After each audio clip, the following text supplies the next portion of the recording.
So this here is, you know, to the untrained eye, you wouldn't even pick the stone up. But you can see where there's been a divot taken out of either side there. Somebody has pecked that around and made a place to fasten onto that.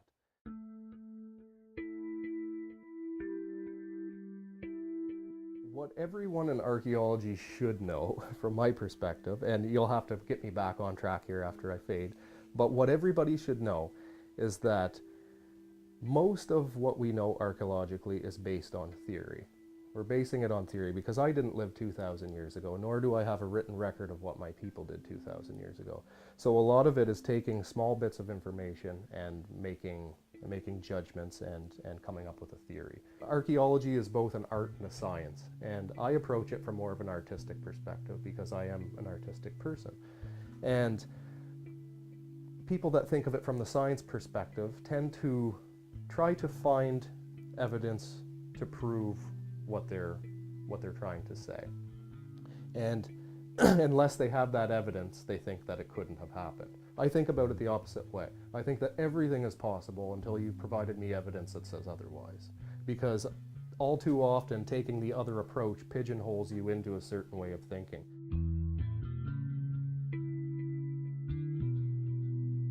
In the early years of settlement here, people were farming the land, and of course the most fertile land is in the intervales along the waterways. So when people were tilling up the land, they were finding all kinds of First Nations artifacts. And of course, as you can see, they're quite impressive most of the time. So people got interested in it, and there were a lot of people that were tilling up archaeological sites, a lot of which contained burial grounds, and were in some cases saving the artifacts, in some cases selling them to museums down in the States or over in England. So people were sort of having at the archaeological record without any First Nations involvement at all. And at that time, you know, we got to think that First Nations people weren't even considered citizens, therefore people at the time.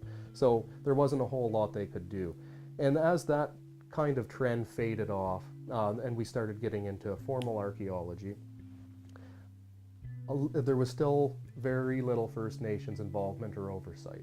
So there still were a few excavations here and there of burial grounds. And that's a very, very, very sensitive issue because First Nations people do not agree with their ancestors' remains being disturbed. You know, they should be left at peace to fade back into the environment and be part of that chain, that cycle.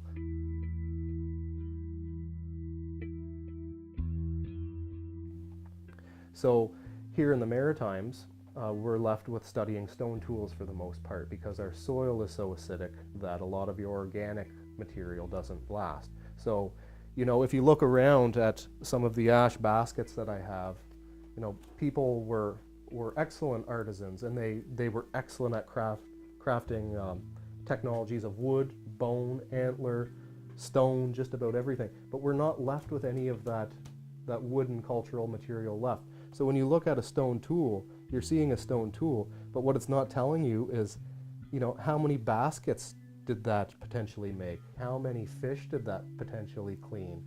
How many animals did that take down? You know, we don't get that kind of information. So when we see one piece of evidence, it's one piece of evidence that was associated with a plethora of other activities and potentially other technologies.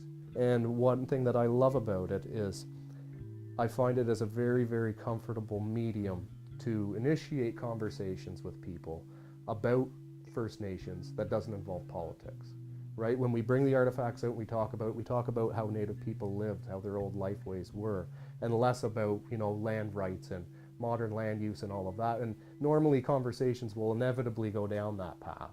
But with artifacts, when I talk to people about them, that doesn't come up at all. So it's a very powerful vehicle to get my message across, which I really like. And the message is appreciation for the old ways and to learn as much as we can to not necessarily go back to the old ways, but not to lose the color and character of the way they lived, and to incorporate that into our lives, and to live in you know, a more honest way with yourself and with your environment.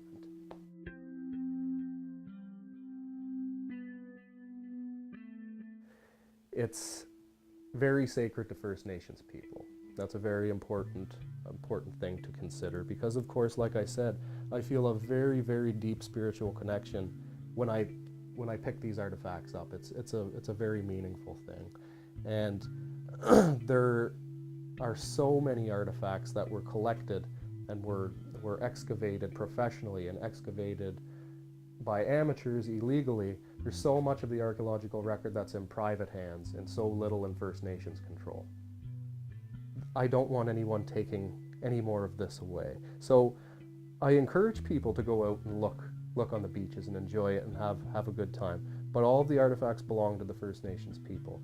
And I encourage anyone that's going to go out and practice it, which is excellent, help us by finding the artifacts, then bringing them into the proper authorities. And we'd all love to have a collection like this in our homes, and that's one of the reasons why I started, is I'd like to have that to share with people. But we got to understand, and it's also something that I have to work on too, that this material belongs to the Aboriginal collective. It doesn't belong to one individual, it belongs to us all. So if you are going to go out and find artifacts, do it gently, do it respectfully, and bring these pieces back to the proper authority so that they'll be there for the First Nations people to study for generations on.